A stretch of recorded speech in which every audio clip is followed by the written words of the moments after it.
دین اسلام کا سب سے اہم فریضہ جو ہے وہ 5 وقت کی نماز کو وقت پر ادا کرنا ہے۔ اور نماز جو ہے یہ دین اسلام کی بنیاد ہے، اور آپ جانتے ہیں کہ بنیاد پر پوری کی پوری عمارت جو ہے وہ کھڑی ہوتی ہے، یعنی دین اسلام کی پوری جو عمارت ہے وہ نماز پر قائم ہے۔ اور اس سے بھی بڑھ کر نماز اللہ تعالی اور بندے کے درمیان ملاقات کا، گفتگو کا ایک ذریعہ ہے۔ اور نماز جو ہے یہ تحفہ معراج ہے۔ اور مزید نماز کے بارے میں رسول اللہ صلی اللہ علیہ وسلم نے فرمایا جعلت قرۃ عینی فی الصلاۃ، کہ میری آنکھوں کی ٹھنڈک نماز میں رکھ دی گئی ہے۔ نماز جو ہے یہ رسول اللہ صلی اللہ علیہ وسلم کی آنکھوں کی ٹھنڈک ہے۔ جو بات قابل توجہ ہے وہ یہ ہے کہ نماز کو بر وقت ادا کیا جائے، نماز کو باجماعت ادا کیا جائے، اور سب سے بڑھ کر نماز کو اطمینان کے ساتھ، خشوع و خضوع کے ساتھ ادا کیا جائے۔ یہ نماز کا حسن ہے، نماز کی خوبصورتی ہے۔ وہی نماز اللہ تعالیٰ کے دربار میں کوئی قدر و قیمت رکھتی ہے جس نماز میں حسن ہے، جس نماز میں اطمینان ہے، جس نماز میں خشوع و خضوع ہے۔ نماز کو اطمینان کے ساتھ، خشوع و خضوع کے ساتھ پڑھنے سے دنیا بھی بہتر ہوتی ہے، دنیا میں بھی اللہ تعالیٰ اپنی رحمتوں اور برکتوں کے لازوال خزانے عطا کرتے ہیں، اور آخرت میں بھی یہ نماز جو ہے قبر سے لے کر جنت تک یہ نور بن کر، دلیل بن کر، نجات بن کر آتی ہے۔ اور اگر ہم 5 وقت کے نمازی تو ہیں، لیکن ہماری نماز اگر درست نہیں ہے، ہماری نماز میں اطمینان نہیں ہے، خشوع و خضوع نہیں ہے، جلد بازی ہے، تو یہ ہماری نماز اللہ تعالیٰ کے دربار میں کوئی قدر و قیمت نہیں رکھتی۔ اب ایک بندہ وہ ہے کہ جو سرے سے ہی تارک نماز ہے، جو نماز کی ادائیگی سے بالکل ہی غافل ہے، وہ نماز کو ادا نہیں کرتا، وہ ہفتے بعد جمعہ پڑھ لینے کو سمجھتا ہے کہ پورے ہفتے بھر کی نمازوں کا یہ کفارہ ہے، یا وہ سال کے بعد عید کی نماز ادا کر لینے کو وہ یہ سمجھتا ہے کہ پورے سال کی جو کسر ہے وہ میں نے نکال دی ہے۔ تو ایسے بندے کا دین اسلام سے کوئی تعلق نہیں ہے۔ رسول اللہ صلی اللہ علیہ وسلم نے فرمایا ان بین الرجل و بین الشرک والکفر ترک الصلاۃ، بندے اور کفر اور شرک کے درمیان جو چیز فرق کرتی ہے وہ نماز کو بر وقت ادا کرنا ہے۔ نماز کی ادائیگی ہی روز قیامت نجات کا باعث ہے۔ اعمال صالحہ کی قبولیت کا دار و مدار بھی نماز پر ہے۔ اس کی دلیل کیا ہے؟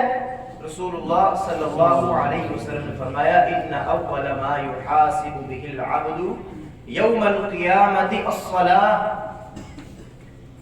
قیامت کے دن سب سے پہلا سوال، بندے کا سب سے پہلا حساب نماز کا ہونا ہے۔ فَإِن صَلَحَتْ فَقَدْ صَلَحَ سَائِرُ عَمَلِهِ، اگر اس کی نماز درست ہوئی تو سمجھو کہ اس کے سارے اعمال درست ہیں۔ وَإِن فَسَدَتْ فَقَدْ فَسَدَ سَائِرُ عَمَلِهِ، اگر اس کی نماز ہی درست نہ ہوئی تو سمجھو کہ اس کے سارے اعمال ہی درست نہیں ہیں۔ اعمال کی قبولیت کا دار و مدار نماز پر ہے، نماز کی بر وقت ادائیگی پر ہے، نماز کو اطمینان کے ساتھ ادا کرنے پر ہے۔ نماز کا درست ہونا اعمال کا درست ہونا ہے۔ ایک اور روایت میں کچھ اس طرح کے الفاظ ملتے ہیں فَإِن صَلَحَتْ فَقَدْ أَفْلَحَ وَأَنْجَحَ، کہ جس کی نماز درست ہوگی وہ فلاح بھی پا جائے گا اور کامیاب بھی ہو جائے گا۔ وَإِن فَسَدَتْ فَقَدْ خَابَ وَخَسَرَ، کہ جس کی نماز ہی درست نہ ہوئی وہ خسارہ اٹھانے والوں میں سے ہو جائے گا۔ اب جہاں ہم نے خود نماز پڑھنی ہے وہاں ہماری ذمہ داری ہے، یہ ہمارا فرض ہے کہ ہم خود ہی نماز پڑھنے کے لیے نہ آ جائیں بلکہ اپنے اہل و عیال کو بھی نماز کا حکم دیں۔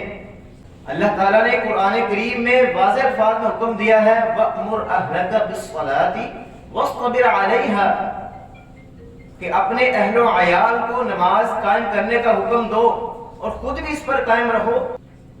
تو نماز کا حکم دینا یہ ہم سب کی ذمہ داری ہے، اپنے بچوں کو بھی ساتھ مسجد میں لانا ہے نماز کے لیے، یہ قرآن کریم کا حکم ہے۔ اور وہ بندہ جو 5 وقت کی نماز ادا کرتا ہے، روزانہ 5 وقت کی نماز ادا کرتا ہے، واجبات ادا کرتا ہے، مشقت اٹھاتا ہے، وضو کرتا ہے، ٹائم نکالتا ہے، کاروبار قربان کرتا ہے، اپنا ٹائم قربان کر کے آتا ہے، لیکن افسوس اس بات کا ہوگا کہ اس کی نمازیں اللہ تعالیٰ کے دربار میں کوئی قدر و قیمت نہ رکھے، اس کی مشقت ضائع ہے، اس کی محنت ضائع ہے، اس کا ٹائم کو قربان کر کے مسجد میں آنا ضائع ہے۔ کیوں؟ کیونکہ اس کی نماز میں اطمینان نہیں ہے جو اللہ تعالیٰ کو چاہیے۔ جو خشوع و خضوع اللہ تعالیٰ دیکھنا چاہتے ہیں وہ اس کی نماز میں نہیں ہے، اور جلد بازی سے نماز پڑھنا، بغیر خشوع و خضوع کے نماز پڑھنا، یہ منافقوں کی نشانی ہے۔ تو قرآن کریم کیا کہتا ہے وَإِذَا قَامُوا إِلَى الصَّلَاةِ قَامُوا كُسَالَىٰ، یہ نمازیوں کی بات ہو رہی ہے، بے نمازوں کی بات نہیں ہو رہی۔ یہ جو ہم 5 وقت کی نماز پڑھتے ہیں اور سمجھتے ہیں کہ ہم نے اپنا جو ہے اللہ تعالیٰ پر اپنا حق ادا کر دیا ہے، تو ہمیں فکر کرنی ہے کیا ہماری نمازیں اللہ کے دربار میں قبول ہیں؟ کیا ہماری نمازوں میں اطمینان ہے جو اللہ تعالیٰ دیکھنا چاہتے ہیں؟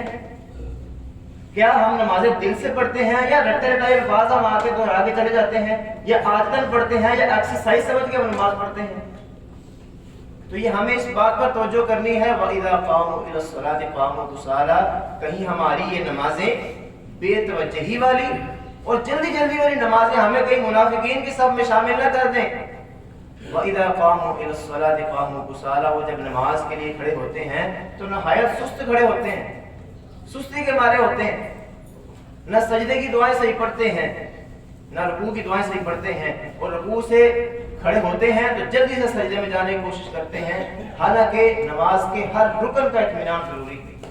اور مومنوں کی کیا نشانی ہے؟ آپ نے خطبہ کے شروع میں آیت سے بات فرمائی ہے قد افلح المؤمنون الذین هم فی صلاتهم خاشعون، مومن وہی فلاح پا جائیں گے جو نمازوں میں خشوع اختیار کرتے ہیں، جن کی نمازوں سے یہ معلوم ہوتا ہے کہ یہ نماز اللہ تعالیٰ کے ڈر سے پڑھ رہے ہیں، جن کی نمازوں میں اطمینان ہے۔ بس آج کا یہی آپ نے سبق یاد کرنا ہے کہ ہم نے نماز کو اطمینان سے پڑھنا ہے، جو مرضی ہو جائے انشاءاللہ اللہ تعالیٰ آپ کو دنیا کے بھی اور آخرت کے بھی جتنے بھی خزانے ہیں اللہ تعالیٰ آپ کو عطا فرمائیں گے، لیکن نماز میں اطمینان ضروری ہے۔ سیدنا ابو ہریرہ رضی اللہ تعالیٰ عنہ بیان کرتے ہیں رسول اللہ صلی اللہ علیہ وسلم مسجد کے ایک کونے میں تشریف فرما تھے، ایک آدمی آتا ہے اور آ کر نماز ادا کرتا ہے، نماز ادا کر کے واپس چلے جاتا ہے۔ واپس جاتے وقت نا وہ آپ صلی اللہ علیہ وسلم کو سلام کر کے نا تو باہر مسجد سے نکلنے کی کوشش کرتا ہے، اللہ کے نبی صلی اللہ علیہ وسلم نے اس کو بلا لیا اور کہا ارجع فصلی فإنک لم تصلی، واپس لوٹ جاؤ، تم نماز دوبارہ پڑھو کیونکہ تم نے نماز نہیں پڑھی۔ اب یہ الفاظ قابل غور ہیں، رسول اللہ صلی اللہ علیہ وسلم نے فرمایا تم نے نماز نہیں پڑھی، یہ نہیں فرمایا کہ تمہاری نماز نہیں ہوئی، جاؤ نماز دوبارہ پڑھو تمہاری نماز نہیں ہوئی۔ کیا فرمایا فإنک لم تصلی، تو نے نماز نہیں پڑھی، جب جا کے دوبارہ نماز پڑھو۔ اس نے دوبارہ نماز پڑھی، پھر اس کو واپس بلایا، 3 مرتبہ یہ آپ صلی اللہ علیہ وسلم نے عمل دہرایا ارجع فصلی فإنک لم تصلی، جاؤ جا کر نماز پڑھو تم نے نماز نہیں پڑھی۔ تیسری مرتبہ وہ آ گیا، کہنے لگا اللہ کے رسول مجھے اس سے زیادہ اچھی نماز پڑھنی نہیں آتی، مجھے آپ رہنمائی فرما دیں کہ میں کس طرح نماز پڑھوں۔ اب جو رسول اللہ صلی اللہ علیہ وسلم نے اس بندے کی رہنمائی فرمائی اس کا خلاصہ کیا ہے؟ فرمایا کہ نماز کو اطمینان کے ساتھ ادا کرو۔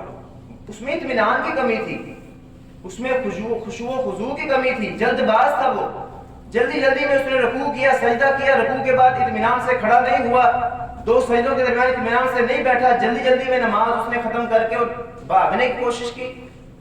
تو اس کی وجہ سے رسول اللہ صلی اللہ علیہ وسلم نے فرمایا کہ تمہاری نماز، تم نے نماز نہیں پڑھی۔ تو کیا فائدہ ایسی نماز کا کہ جس نماز میں خشوع و خضوع نہیں ہے، اطمینان نہیں ہے، بے توجہی ہے اور جلد بازی ہے، ایسی نماز جو ہے اللہ تعالیٰ کے دربار میں کوئی قدر و قیمت نہیں رکھتی۔ اب ہم میں سے جو بے نماز ہیں، اللہ تعالیٰ ہم سب کو پکا سچا نمازی بنائے۔ اب ہم میں سے جو بے نماز ہیں، ہم نے قیامت کے پہلے سوال کی تیاری کرنی ہے۔ 2-3 باتیں میں نے آج آپ سے اس مختصر سے وقت میں کی ہیں کہ ہم نے اپنے قیامت کے پہلے سوال کی تیاری کرنی ہے کہ ہمارا اگر پہلا سوال اچھا ہوگا، پہلے سوال کا جواب صحیح دیں گے تو باقی جواب صحیح ہوں گے۔ قیامت کے دن نور، دلیل، نجات اسی کو ملے گی جس کی نماز درست ہوگی، اور جس کی نماز درست نہ ہوگی اس کے لیے کتنی سخت وعید ہے کہ جس نے نماز کی حفاظت نہیں کی، نماز کے وقت کو رائے گاہ کر دیا، ضائع کر دیا، وہ شخص اس کے لیے نہ روز قیامت نور ہوگا، نہ دلیل ہوگی، نہ کوئی چیز اس کے لیے نجات کا سبب ہوگی۔ اور اس کا ساتھ کس شخص کے ساتھ ہوگا؟ قارون کے ساتھ، فرعون کے ساتھ، حامان کے ساتھ اور ابی بن خلف کے ساتھ ہوگا۔ یہ اللہ تعالیٰ کا دشمن ہے، یعنی کہ بے نماز بندہ اللہ کا دشمن ہے، اس کو ساتھ بھی اللہ کے دشمنوں کا ملنا ہے۔ تو سب سے پہلے ہم یہ فکر لازم کریں کہ ہم نے اپنی 5 وقت کی نمازیں پوری کرنی ہیں اور باجماعت ادا کرنی ہے۔ کہہ دیں انشاءاللہ، سارے کہہ دیں ایک دفعہ، ہم نے 5 وقت کی نماز کو پر وقت ادا کرنا ہے۔ اس کے بغیر گزارا نہیں ہے، اس کے بغیر گزارا نہیں ہے۔ قیامت کے دن نجات اسی نماز پر ہونی ہے۔ پہلا سوال نماز کا ہونا ہے، آپ سن چکے ہیں۔ اور دوسری بات، نماز کے لیے جو نماز پڑھنے آ جاتے ہیں، ہم نماز کے لیے آ جاتے ہیں، اس کو انتہائی اطمینان کے ساتھ ادا کریں۔ اللہ تعالیٰ کو نماز کا حسن چاہیے، نماز کا اطمینان چاہیے، اور وہ تب ہی ملے گا کہ ہم نماز کے ہر رکن کو، ہر دعا کو اطمینان کے ساتھ ٹھہر ٹھہر کر ادا کریں۔ اللہ تعالیٰ ہمیں اس پر عمل کی توفیق دے۔ اور آخری بات کر کے بات کو ختم کرنے لگے ہیں۔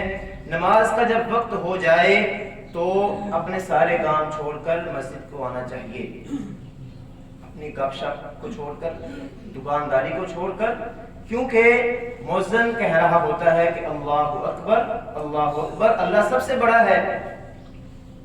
یہ تمہارے جتنے بھی کام ہیں ان کی کوئی اہمیت نہیں ہے۔ نماز کے وقت طواف کعبہ بھی رک جاتا ہے۔ طواف کعبہ کتنا افضل عمل ہے، لیکن جو بندہ اذان سن کر اپنی دکان پر بیٹھا رہتا ہے، نماز کو ضائع کر دیتا ہے، وہ سمجھتا ہے کہ میری دکانداری، میرا کام، میری گپ شپ، میرے مشاغل یہ سارے طواف کعبہ سے بھی افضل ہیں۔ نعوذ باللہ من ذالک۔ تو نماز جو ہے یہ طواف کعبہ کو روک دیتی ہے، پتہ چل جاتا ہے کہ نماز کا ٹائم ہے۔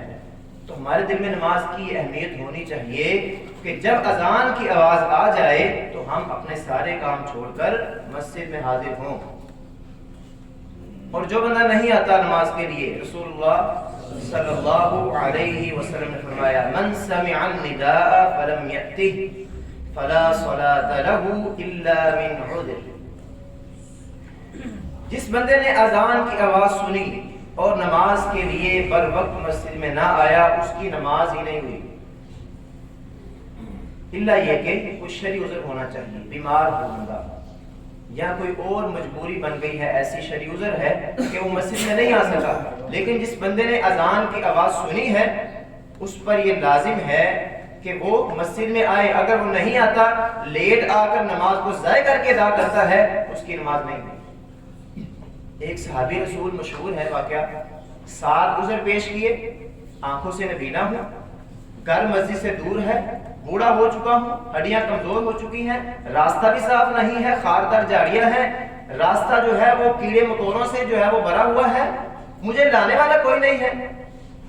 اس 7 عذر پیش کیے اور چھٹی کس چیز کی مانگی اللہ کے نبی صلی اللہ علیہ وسلم سے کہ اللہ کے نبی اجازت دے دیں میں نماز گھر میں پڑھ لیا کروں۔ اب ہمارے پاس ان 7 میں سے کوئی ایک عذر بھی ہے نماز کو ضائع کرنے کا؟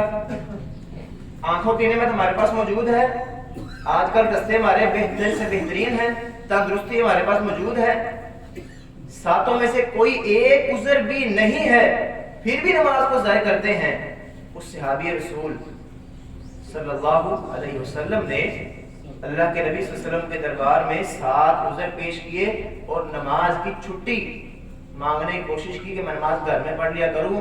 رسول اللہ صلی اللہ علیہ وسلم فرمایا هل تسمع المؤذن فی البیت الذی انت فیہ، جس گھر میں تم رہتے ہو وہاں تمہیں اذان کی آواز آتی ہے؟ فرمانے لگے اللہ کے رسول جی آتی ہے۔ فرمایا کہ تم پر لازم ہے ان سال عذروں کے باوجود تم مسجد میں آؤ اور مسجد میں آ کر نماز کو ادا کرو، اس کے بغیر کوئی چارہ نہیں۔